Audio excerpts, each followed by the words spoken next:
வணக்கம். வேந்தரின் கண்ணுறங்கும் வேலை இரவு செய்திகளுக்காக சஞ்சனா. முதலில் தலைப்புச் செய்திகள். மக்களவைத் தேர்தல் 7 கட்டங்களாக நடைபெறும் என ஆணையம் அறிவிப்பு. நடத்தை விதிகள் உடனடியாக அமல்.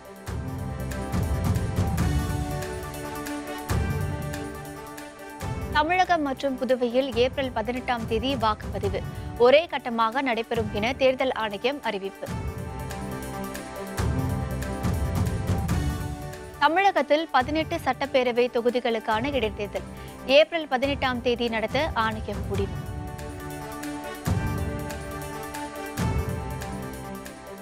திமுக கூட்டணியில் ஐஜேகேவுக்கு தொகுதி உடன்பாடு ஒப்பந்தம் கையெழுத்தானது.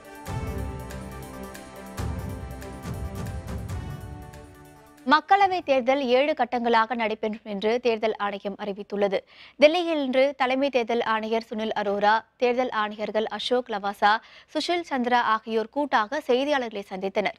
அப்போது பேசிய தலைமை தேர்தல் ஆணையர் சுனில் அரோரா, மக்களவைத் தேர்தலுக்கான வாக்குப்பதிவு ஏப்ரல் 11ஆம் தேதி முதல் மே 19ஆம் தேதி வரை 7 கட்டங்களாக நடைபெறும் என கூறினார். தமிழகம் மற்றும் புதுச்சேரியில் ஏப்ரல் 18ஆம் தேதி ஒரே கட்டமாக தேர்தல் நடைபெறும் என்றும் தலைமை தேர்தல் ஆணையர் தெரிவித்தார். மக்களவைத் தேர்தலில் பதிவாகும் வாக்குகள் மே 23ஆம் தேதி எண்ணப்படும் என அவர் குறிப்பிட்டார். 17வது மக்களவையின் பதவிக்காலம் வருகிற ஜூன் 3ஆம் தேதியுடன் முடிவடைகிறது. இந்த நிலையில் மக்களவைத் தேர்தலை நேர்மையாகவும் சுதந்திரமாகவும் நடத்துவதே தங்கள் இலக்கு என சுனில் அரோரா குறிப்பிட்டார். இந்த தேர்தலில் 90 கோடி வாக்காளர்கள் வாக்களிக்க உள்ளதாகவும் அதில் 18 வயது முதல் 19 வரையிலான 1.5 கோடி வாக்காளர்களும் இருப்பதாக கூறினார். 23 மாநிலங்களில் 100% வாக்காளர் அடையாள அட்டை வழங்கப்பட்டிருப்பதாக தலைமை தேர்தல் ஆணையர் தெரிவித்தார். நாடு முழுவதும் 10 லட்சம் வாக்குச்சாவடிகள் அமைக்கப்பட்டுள்ளதாகவும் அனைத்து சாவடிகளிலும் யாருக்கு வாக்களித்தோம் என்பதை அறிய வகை செய்யும் ஒப்புகை சீட்டு முறை பயன்படுத்தப்படும் எனவும் அவர் குறிப்பிட்டார். மக்களவைக்கான தேர்தல் தேதி அறிவிக்கப்பட்டதை அடுத்து நாடு முழுவதும் தேர்தல் நடத்தை விதிமுறைகள் உடனடியாக அமலுக்கு வருவதாக அவர் கூறினார்.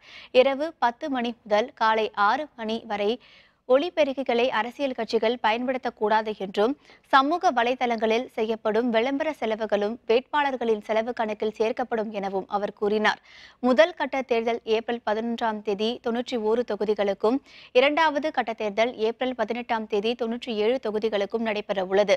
3ஆம் கட்ட தேர்தல் ஏப்ரல் 23ஆம் தேதி 115 தொகுதிகளுக்கும், 4வது கட்ட தேர்தல் ஏப்ரல் 29ஆம் தேதி 71 தொகுதிகளுக்கும் நடைபெற உள்ளது. 5வது கட்ட தேர்தல் மே 6ஆம் தேதி 51 தொகுதிகளுக்கும், 6வது கட்ட தேர்தல் மே 12ஆம் தேதி 59 தொகுதிகளுக்கும் நடைபெற உள்ளது. 7வது இறுதிக்கட்ட தேர்தல் மே 19ஆம் தேதி 59 தொகுதிகளுக்கு நடைபெறும் என தேர்தல் ஆணையம் தெரிவித்துள்ளது.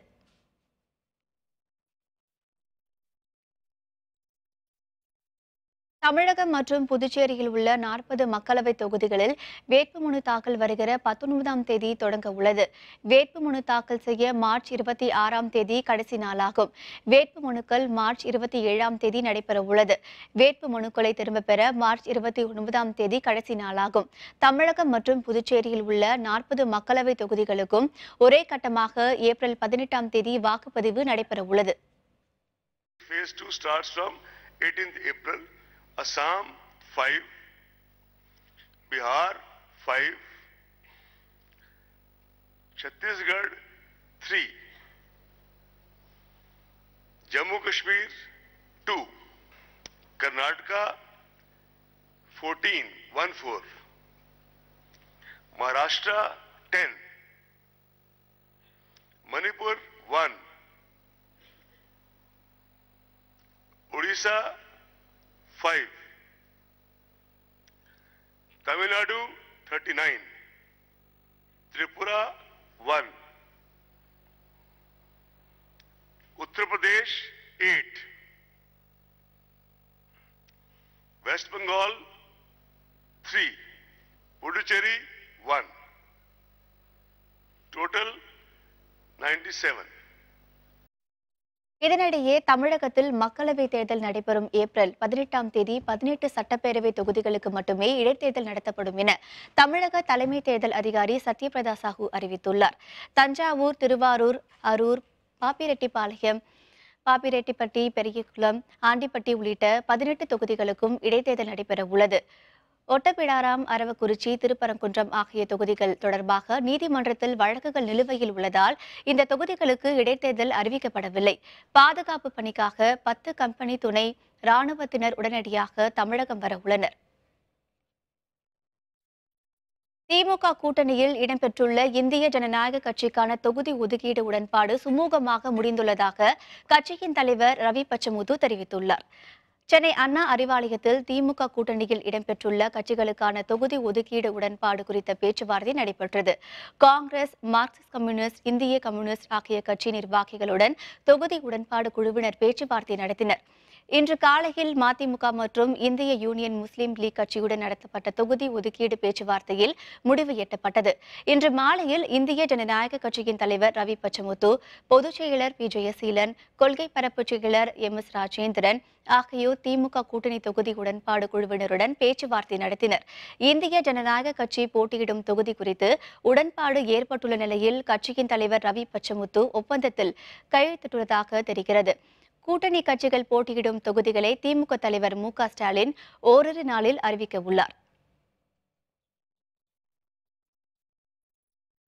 போலியோ சொட்டு மருந்து வழங்கும் முகாமை முதலமைச்சர் பழனிசாமி கிரீன்வே சாலையில் உள்ள தமது இல்லத்தில் தொடங்கி வைத்தார். தமிழகம் முழுவதும் 43,051 மையங்களில் 72 லட்சம் குழந்தைகளுக்கு இன்று போலியோ சொட்டு மருந்து வழங்கப்பட்டது.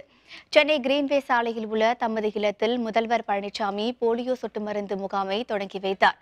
இதனைத் தொடர்ந்து சித்த மருத்துவ மருந்தாளுநர் நியமன ஆணையை 139 பேருக்கு முதல்வர் வழங்கினார். கடந்த 15 ஆண்டுகளாக போலியோ இல்லாத மாநிலமாக தமிழகம் திகழ்வதாக மக்கள் நல்வாழ்வுத்துறை அமைச்சர் விஜயபாஸ்கர் தெரிவித்துள்ளார். அரசு ஆரம்ப சுகாதார நிலையங்களில் 24 மணி நேரமும் போலியோ சொட்டு மருந்து வழங்க ஏற்பாடு செய்யப்பட்டுள்ளதாக குறிப்பிட்ட அவர் 2 லட்சம் பணியாளர்கள் இந்த பணியில் ஈடுபடுத்தப்பட்டுள்ளதாக தெரிவித்தார். இந்தியாவை பொறுத்தவரையில் 8 ஆண்டுகளாக போலியோ இல்லாத நாடாக இந்தியா இருந்தாலும் தமிழ்நாடு போலியோ இல்லாத மாநிலமாக 15 ஆண்டுகள் என்ற அந்த ஒரு முன்னணியில் இருந்து கொண்டிருக்கிறது. இன்றைக்கு ஒரே தவணையில் கடந்த ஆண்டெல்லாம் 2 தவணையாக வழங்கணும். இந்த ஆண்டு technical committee advisory board for vaccination அந்த கமிட்டியுடைய அறிவுரைப்படி ஒரே தவணையாக போலியோ சொட்டு மருந்து வழங்கப்படுகிறது. எத்தியோப்பியாவில் நேரிட்ட விமான விபத்தில் அதில் பயணம் செய்த 157 பேர் உயிரிழந்தனர். தலைநகர் அடிஸ் அபாபாவில் இருந்து நைரோபிக்கு இன்று காலை 8:36 எத்தியோப்பியன் ஏர்லைன்ஸ் நிறுவனத்திற்கு சொந்தமான போயிங் ரக விமானம் இன்று புறப்பட்டு சென்றது. ஆனால் புறப்பட்டு 6 நிமிடங்களுக்குள் விமான கட்டுப்பாடு அறையுடனான தொடர்பை இழந்தது. இதனையடுத்து விமானம் கீழே விழுந்து விபத்துக்குள்ளானது. இந்த விபத்தில் இதில் பயணம் செய்த விமான பணியாளர்கள் 8 பேர் உட்பட 157 பேர் உயிரிழந்தனர். விமான விபத்தில் உயிரிழந்தோருக்கு எத்தியோப்பியா பிரதமர் அபிy அஹ்மது ட்விட்டரில் இரங்கல் தெரிவித்துள்ளார். கிரண் பேடியை திரும்பப் பெற வலியுறுத்தல். கையெழுத்து இயக்கம் தொடக்கம். விவரம் விளம்பர இடைவெளிக்கு பிறகு.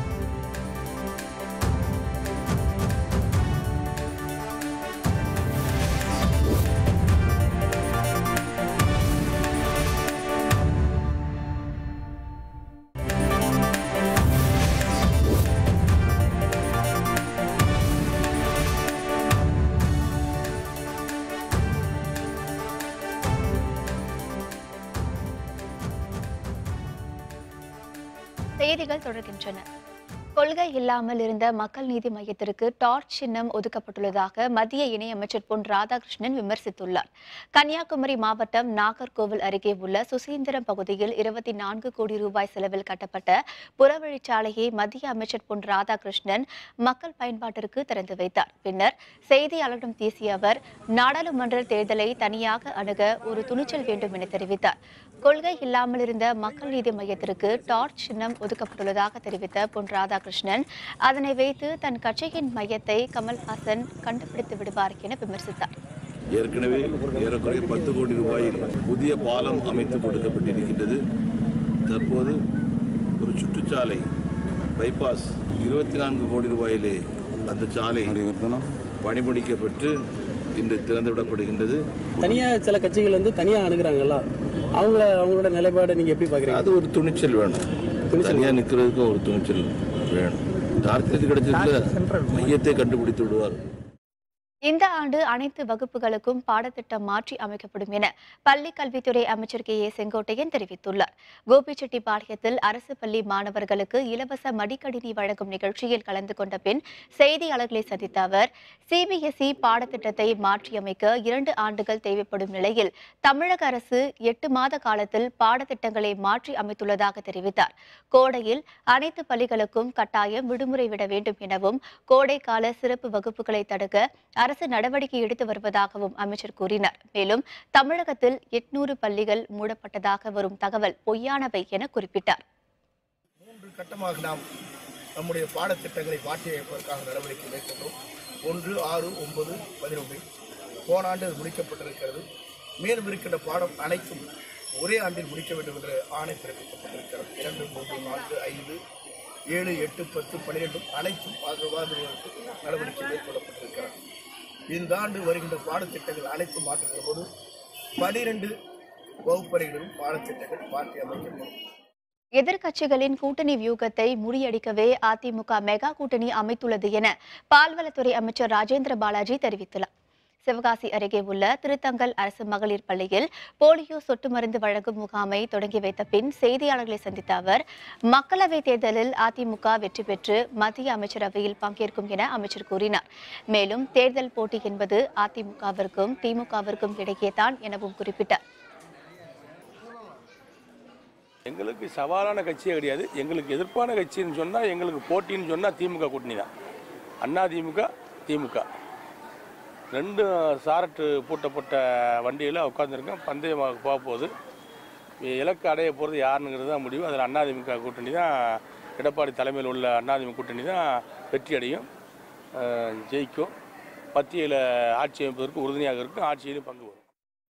தேமுதிக பொருளாளர் பிரேமலதா தனிப்பட்ட முறையில் அரசியல் தலைவரை விமர்சனம் செய்ததிலிருந்தே அவர் தரம் தாழ்ந்த அரசியல்வாதி என்பது தெரிவதாக புதுச்சேரி முதலமைச்சர் நாராயணசாமி தெரிவித்துள்ளார்.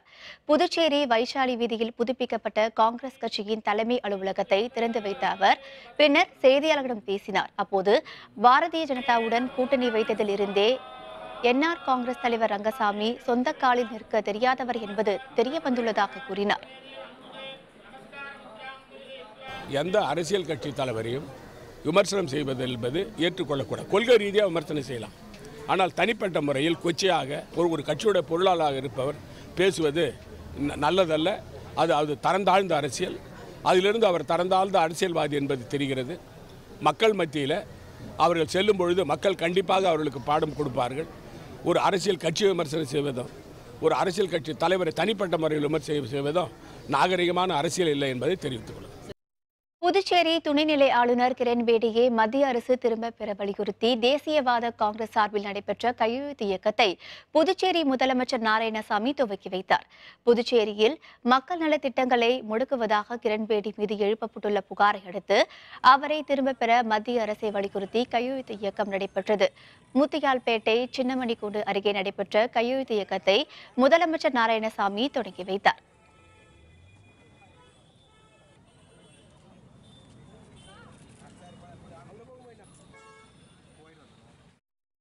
புதுச்சேரியில் ஆட்சி மாற்றத்தை ஏற்படுத்தும் வகையில் வரும் மக்களவைத் தேர்தல் அமையும் என புதுச்சேரி முன்னாள் முதலமைச்சரும் என்ஆர் காங்கிரஸ் தலைவருமான ரங்கசாமி தெரிவித்துள்ளார். புதுச்சேரி அதிமுக தலைமை அலுவலகத்தில் நடைபெற்ற தேர்தல் ஆலோசனைக் கூட்டத்தில் கலந்து கொண்ட ரங்கசாமி பின்னர் செய்தியாளர்களிடம் பேசினார். அப்போது அதிமுகவுடன் கூட்டணி அமைத்ததால் தான் 5 ஆண்டுகள் தம்மால் சிறப்பான ஆட்சியை தர முடிந்ததாக கூறினார். இந்த கூட்டணி ஜெயலலிதா விரும்பிய கூட்டணிதான் என்றும் சந்தர்ப்பவாத கூட்டணி அல்ல என்றும் ரங்கசாமி தெரிவித்துள்ளார். இந்த தேர்தலில் அதிக வாக்குகள் வித்தியாசத்தில் நம்முடைய வேட்பாளரை, கூட்டணி கட்சி வேட்பாளரை வெற்றி பெற செய்ய வேண்டும். அதுதான் எங்களுடைய எண்ணம். இந்த தேர்தலில் நாம் முழுமையாக பாடுபட்டு நம்முடைய புதுச்சேரியில் ஒரு ஆட்சி மாற்றம் வர வேண்டும் என்ற எண்ணத்தோடும் இந்த பணியாற்ற கடமை நமக்கு இருக்கின்றது. மக்களுக்காக இந்த வெற்றியை நாம் பெற்றாக வேண்டும். அதற்கு நீங்கள் அனைவரும் இணைந்து நன்றாக, ஒவ்வொரு பகுதியிலும் இணைந்து நன்றாக செயல்பட வேண்டும் என்று உங்களை தாழ்மையோடு கேட்டுக்கொள்கிறேன். பாட்டாளி மக்கள் கட்சியின் முன்னாள் சட்டப்பேரவை உறுப்பினர் குரு இயற்கையாக மரணமடையவில்லை என அவரது மகன் கனலரசன் தெரிவித்துள்ளார். சென்னை பத்திரிகையாளர் மன்றத்தில் நடைபெற்ற செய்தியாளர் சந்திப்பில் செய்தியாளர்களிடம் பேசிய அவர், குருவின் மரணம் இயற்கையானது அல்ல எனவும், அவரை சூழ்நிலை கைதியாக பாட்டாளி மக்கள் கட்சியினர் நடத்தியதாகவும் குற்றம் சாட்டினார். குருவை சிங்கப்பூர் அழைத்து சென்று சிகிச்சை அளித்திருந்தால் பிழைத்திருப்பார் எனவும், தங்களை போன்றவர்கள் இனி ஏமாறக்கூடாது எனவும் தெரிவித்தார். வன்னியர் சமுதாய நலனுக்காக தாங்கள் ஒரு இயக்கம் அமைத்திருப்பதாக கனகரசன் தெரிவித்தார். எங்கள் குடும்பம், இந்த 25 குடும்பம், இந்த மாதிரி யாரும் நாளைக்கு கஷ்டப்பட்டுறக்கூடாது, இந்த 2.5 கோடி மக்களும் கஷ்டப்பட்டுறக்கூடாது அப்படின்றதுக்காக தான் நாங்கள் ஒரு இயக்கம் ஆரம்பித்து அவங்களை எதிர்த்து வன்னியர் நலனுக்காக, இந்த சமுதாய நலனுக்காக அப்படின்னு மட்டும் நாங்கள் பண்ணிகிட்டு இருக்கோம். எங்களோட கோரிக்கைகள், நிபந்தனைகளை யார் மதிக்கிறாங்களோ, யார் எங்களை ஆதரவு கேட்குறாங்களோ அவங்களுக்கு நாங்கள் கண்டிப்பாக ஆதரவு கொடுப்போம். தூத்துக்குடி முத்துநகர் கடற்கரையில் அமைக்கப்பட்டுள்ள மக்களவை தேர்தல் விழிப்புணர்வு மணல் சிற்பத்தை மாவட்ட ஆட்சியர் சந்தீப் நந்தூரி திறந்து வைத்தார். மக்களவை தேர்தலில் 100% வாக்குப்பதிவு இலக்குடன் தமிழகம் முழுவதும் வாக்காளர் விழிப்புணர்வு நிகழ்ச்சிகள் நடத்தப்பட்டு வருகிறது. தூத்துக்குடியில் தேர்தல் விழிப்புணர்வு மணல் சிற்பத்தை திறந்து வைத்த மாவட்ட ஆட்சியர் சந்தீப் நந்தூரி செய்தியாளர்களிடம் பேசினார். அப்போது நடைபெறவுள்ள தேர்தலில் அனைத்து வாக்காளர்களும் வாக்களிக்க வேண்டும் என்ற அடிப்படையில் அனைத்து வசதிகளும் செய்யப்பட உள்ளதாக கூறினார். மாற்றுத்திறனாளிகள் வாக்களிக்க வாக்குச்சாவடிகளில் சிறப்பு ஏற்பாடுகள் செய்யப்பட உள்ளதாகவும் தெரிவித்தார். இந்த தடவை தேர்தல் ஆணையத்தினுடைய முக்கியமான நோக்கம் என்னன்னு சொன்னால், first theme no voter should be left behind. எல்லாருக்குமே கண்டிப்பாக வாக்காளர் அட்டையில் வாக்காளர் பட்டியல பேர் இருக்கணும், எல்லாருமே ஓட்டு போடணும். ரெண்டாவது ஆக்சசிபிள் எலெக்ஷன்ஸ். மாற்றுத்திறனாளிகளுக்கு இந்த தடவை முக்கியத்துவம் கொடுத்துட்டு அவருக்கு பல்வேறு ஏற்பாடுகள் எல்லாமே பண்ணுறது, வாக்காளர் வாக்குச்சாவடியில். அது மட்டும் இல்லாமல் அவருடைய மார்க்கிங் எல்லாமே ஆன்லைன் பண்ணுறது போன்ற பல்வேறு ஆக்டிவிட்டிஸ் எல்லாமே அவருக்காக பண்ணுறோம். ஸோ அந்த 2 விஷயங்களையும் ஹைலைட் பண்ண மாதிரி நம்ம இந்த தீம் சாண்ட் ஆர்ட் பண்ணாங்க. ஓவியாலயா அமைப்பின் சார்பில் நடைபெற்ற மாணவர்களுக்கான ஓவியப் போட்டியில் ஏராளமான பள்ளி மாணவ மாணவியர்கள் கலந்து கொண்டு பரிசு பெற்றனர். சென்னை விருகம்பாக்கத்தில் உள்ள தனியார் பள்ளியில் அரசு மற்றும் தனியார் பள்ளி மாணவ மாணவிகளுக்கான ஓவியப் போட்டி நடைபெற்றது. இந்த போட்டியில் சென்னையில் உள்ள பல்வேறு பள்ளிகளைச் சேர்ந்த மாணவர்கள் பங்கேற்று தங்களது திறமையான ஓவியங்களை வரைந்தனர். சிறந்த ஓவியங்களை வரைந்த மாணவ மாணவியர்களுக்கு அரும்பாக்கம் அரசு மேல்நிலைப்பள்ளி தலைமை ஆசிரியர் செல்வம் பரிசுகளை வழங்கினார். என்னுடைய அரசு பள்ளி மாணவர்களையும் என்னுடைய ஓவியாலயான்னு ஒரு கலை சேவை மையம் நான் வச்சுருக்கேன். நான் இந்த கலை சேவை மையம் மூலிமா என் மாணவர்களுக்கு பரிசு கொடுத்து அவங்கள மோட்டிவேட் பண்ணி என்கரேஜ் பண்ணி ஃப்யூச்சரில் நிறைய ஓவியரை உருவாக்கணுன்ற எண்ணத்தில் இதை நான் பண்ணிகிட்ருக்கேன். ஏற்கனவே என்கிட்ட படித்த நிறைய மாணவர் ஓவிய ஆசிரியர் ஆகியிருக்காங்க. அதுக்கு பேர் என்னென்னா free and out and model exam சொல்லுவாங்க. அந்த எக்ஸாம் முடிக்க வச்சு இன்றைக்கி நிறைய பேரை நான் டீச்சரை உருவாக்கியிருக்கிற பெருமை எனக்கு இருக்குது. பெரம்பலூர் மாவட்டம் திருச்சி சென்னை தேசிய நெடுஞ்சாலையில் சமயபுரம் கோவிலுக்கு பாத யாத்திரை சென்ற பக்தர்கள் மீது கார் மோதிய விபத்தில் 3 பேர் உயிரிழந்தனர். பெரம்பலூர் மாவட்டம் சிறுவாச்சூரை சேர்ந்த பக்தர்கள் சிலர் சமயபுரம் மாரியம்மன் கோயிலுக்கு பாத யாத்திரை சென்றனர். அப்போது பாடாலூர் ஆஞ்சநேயர் கோயில் அருகே சென்னையிலிருந்து திருச்சி நோக்கி சென்ற கார் ஒன்று பக்தர்கள் மீது மோதியது. இதில் சம்பவ இடத்திலேயே கலியன், பரமேஸ்வரி, காவேரி ஆகிய 3 பேர் உயிரிழந்தனர். காயமடைந்த மருதாம்பாள், சோலையம்மாள் ஆகியோர் பெரம்பலூர் அரசு மருத்துவமனையில் அனுமதிக்கப்பட்டனர். விபத்து குறித்து பாடாலூர் போலீசார் வழக்கு பதிவு செய்து விசாரணை நடத்தி வருகின்றனர்.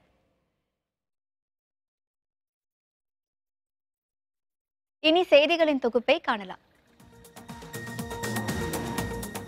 தர்மபுரி மாவட்டத்தில் குழந்தைகளுக்கு போலியோ சொட்டு மருந்து முகாமை தமிழக உயர்கல்வித்துறை அமைச்சர் KV அன்பழகன் தொடங்கி வைத்தார். போலியோ எனப்படும் இளம் பிள்ளை வாத நோயை அறவே ஒழிக்கும் நோக்கில் தமிழகத்தின் அனைத்து மாவட்டங்களிலும் 5 வயதுக்குட்பட்ட குழந்தைகளுக்கு சொட்டு மருந்து வழங்கும் முகாம் இன்று நடைபெற்றது. இதில் லட்சக்கணக்கான குழந்தைகளுக்கு சொட்டு மருந்து வழங்கப்பட்டது. தர்மபுரி பேருந்து நிலையத்தில் அமைக்கப்பட்ட முகாமில் மாவட்ட ஆட்சியர் மலர்விழி குழந்தைகளுக்கு சொட்டு மருந்து வழங்கினார். சேலம் மாநகராட்சி சார்பில் குமாரசாமிப்பட்டி ஆரம்ப சுகாதார நிலையத்தில் சொட்டு மருந்து முகாமை மாவட்ட ஆட்சியர் ரோகிணி தொடங்கி வைத்தார். சேலம் மாவட்டத்தில் 3,73,000 குழந்தைகளுக்கு போலியோ சொட்டு மருந்து இன்று வழங்கப்பட்டது. 3,612 மையங்களில் சொட்டு மருந்து வழங்க ஏற்பாடு செய்யப்பட்டிருந்தது.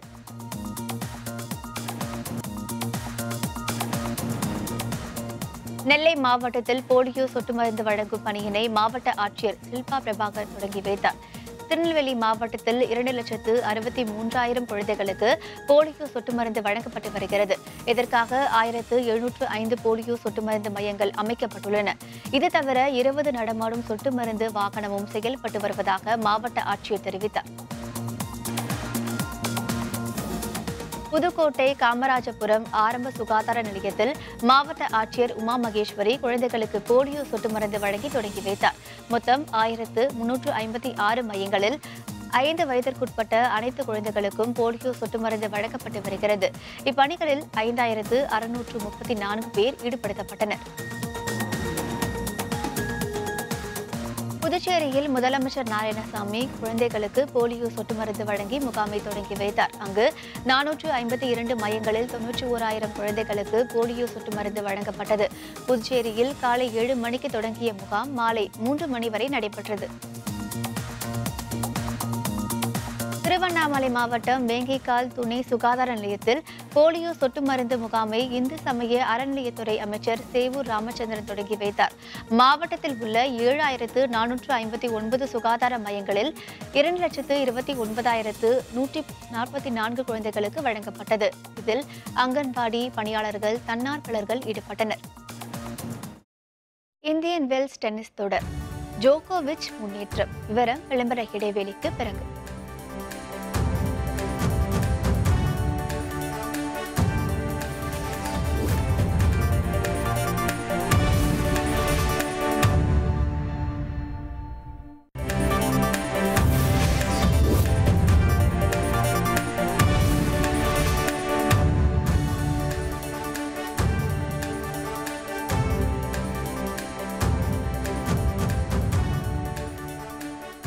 செய்திகள் தொடர்கின்றன.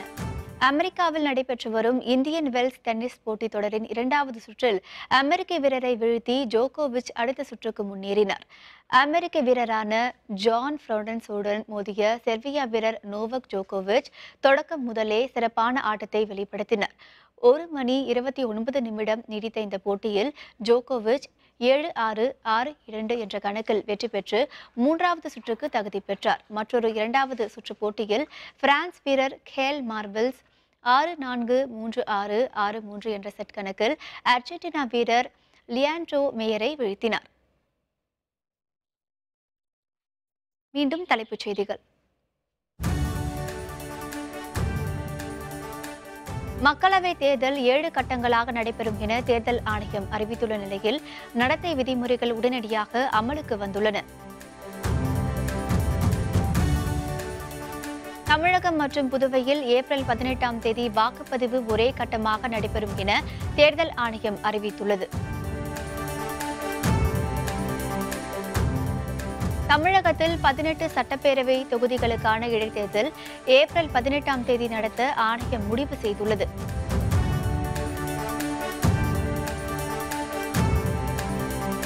திமுக கூட்டணியில் ஐஜேகேவுக்கு தொகுதி உடன்பாடு ஏற்பட்டுள்ள நிலையில் இதற்கான ஒப்பந்தம் கையெழுத்தாகி இருக்கிறது.